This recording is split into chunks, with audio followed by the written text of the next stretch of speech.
Hello സുഹൃത്തുക്കളെ, ഇതൊന്ന് കണ്ടു നോക്കി. ഇതിപ്പോൾ വെളിച്ചെണ്ണ ഉണ്ടാക്കാൻ വേണ്ടിയിട്ടുള്ള പണിയാണ് തേങ്ങ. ഇതിൻ്റെ ഒരു പണി തന്നെയാണ് ഇപ്പോൾ കാണുമ്പോൾ. ആദ്യം തേങ്ങ ഇട്ട് കഴിഞ്ഞാൽ പിന്നെ അത് പൊളിക്കണം. പൊളിച്ച് കഴിഞ്ഞാൽ പിന്നെ അത് വെട്ടണം. കണ്ടോ, തേങ്ങ വെട്ടുകയാണ്. വെട്ടണമെങ്കിൽ കയ്യിനുള്ള ബലമൊക്കെ വേണം. പൊളിക്കാനും വെട്ടാനും അറിയും വേണമെന്നറിയാം. അല്ലെങ്കിൽ അത് പെട്ടെന്ന് പൊട്ടൊന്നുമില്ല. ഞാൻ പൊട്ടിച്ച് നോക്കുമ്പോൾ അത് മനസ്സിലായി എൻ്റെ ബുദ്ധിമുട്ട്. അപ്പോൾ അത് പൊട്ടിച്ച് കഴിയണം. പിന്നെ അത് എടുത്തുകാണ്ട് കമഴ്ത്തി വെക്കണം. കണ്ടോ, കമഴ്ത്തി വെക്കണം. അതിൻ്റെ വെള്ളം വരാൻ വേണ്ടിയിട്ടേ. ഇപ്പോഴെല്ലാം മനസ്സിലായത്. മറ്റു വീട്ടുകാരെടുക്കുമ്പോൾ നമുക്ക് അതിനെ പറ്റി അറിയില്ലായിരുന്നു. പിന്നെ അത് കമഴ്ത്തി വെക്കണം. കണ്ടോ, പിന്നെ അതിന് വെള്ളം വാരണ വരെ ഒന്ന് വെയിലത്ത് നിൽക്കാണ്ട് വെള്ളം വാരണം എന്നറിയാം.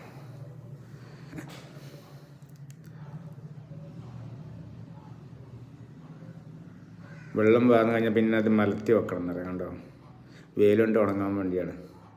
ഇങ്ങനെ 2-3 ദിവസമൊക്കെ വെയിലുണ്ട് കണ്ട് നല്ലോണം വെയിൽ കൊള്ളണം എന്നറിയാം. വെയിൽ കൊണ്ടിട്ട് പിന്നെ അത് ചിരട്ടമെന്ന് വേറിടാൻ വേണ്ടി 2-3 ദിവസമൊക്കെ വെക്കണം എന്നറിയാം.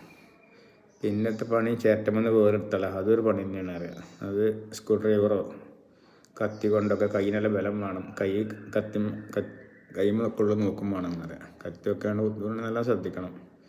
അത് പരിചയം വേണമെന്നതൊക്കെ കാണുന്ന മാതിരിയല്ല അറിയാം.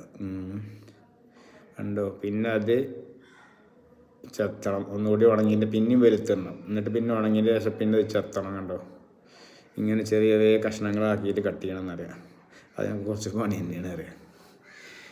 അത് പേർക്ക് ചെത്തണം. നല്ല എക്സ്പീരിയൻസ് ഉള്ള നല്ല സുഖമാണ് ഉണ്ടാകുന്ന കസാനൊക്കെ. അപ്പോൾ അത് ചെത്തിക്കഴിഞ്ഞിങ്ങനെ പിന്നെ വെയിലത്തിടന്നെ. പിന്നെ നല്ലോണം ഉണങ്ങണ വരെ വെയിലത്തിടന്നെ വേണമെന്നറിയാം. വെയിലത്തിട്ട് നല്ലോണം ഉണങ്ങിൻ്റെ ശേഷമുള്ള 3-4 ദിവസമൊക്കെ ഇട്ട് കൊടുപ്പത്. 4 ദിവസമൊക്കെ ആകുമ്പോൾ വെയിലായി കഴിഞ്ഞാൽ കൂട്ടി വെക്കണം. രാവിലെ വന്നിക്കാണ്ട് വിരിക്കണം. എന്നിട്ട് അതിൻ്റെ മുകളിൽ ഇതൊക്കെ ഇടണമെന്ന് പറയാം. വലയൊക്കെ ഇട്ടാൽ അല്ലെങ്കിൽ കാക്കളൊന്ന് കൊണ്ടുപോകും.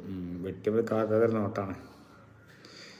അപ്പോൾ ഇതിനെന്താണെന്ന് വെച്ചാൽ ചിരട്ടയൊക്കെ കിട്ടും. ചിരട്ടയ്ക്ക് ഇപ്പോൾ കിലോ 40 റുപ്യ 55 റുപ്യൊക്കെ വില ഉണ്ട് തോന്നുന്നു. അങ്ങനെയൊക്കെ. ഇതതിൻ്റെ ഇളനീ വെള്ളം ഞാൻ അടുത്ത് വെച്ചതാണ്. എപ്പോഴും ഇവരെടുത്തൊക്കെ ഇത് അരിച്ചിക്കാണ്ട് 3 പ്രാവശ്യം 3 അരിപ്പിയിൽ അരിച്ചിക്കാണ്ട് കുപ്പിയിലാക്കി വെച്ചാണ് ഫ്രീസറിൽ വെച്ചത്. അതിന് കുടിക്കാമല്ലോ. നല്ല ബോട്ടലാണ്. സഫിൻ്റെ ബോട്ടലിലൊക്കെ ഒഴിച്ചു പറയാം. അപ്പോൾ ഒരു 8-9 ബോട്ടലുണ്ടാകുക. നല്ല തേങ്ങൻ്റെ വെള്ളം. തേങ്ങ തിരഞ്ഞെടുക്കണം. ഇത് അതിൻ്റെ പൊങ്ങാണ്, കണ്ടില്ലേ? തെങ്ങിൻ്റെ പൊങ്ങുണ്ട് അതിന് കിട്ടിയപ്പോൾ. അപ്പോൾ അത് പൊങ്ങ് ആദ്യം തിന്നാത്തതും തിന്ന് നോക്കുന്നുണ്ടോ, നല്ല രസമുണ്ട്. പൊങ്ങ് നല്ല രുചിയുണ്ട് അറിയാം. മുളക്കാനായതാണത്. അപ്പോൾ അങ്ങനെയൊക്കെയാണ്. വെളിച്ചെണ്ണ ആണെങ്കിൽ നല്ല പണി തന്നെയാണ്. ഇപ്പോൾ മില്ലിൽ കൊണ്ടുപോകണം. കുറേ പണി തന്നെയാണ് അറിയാം.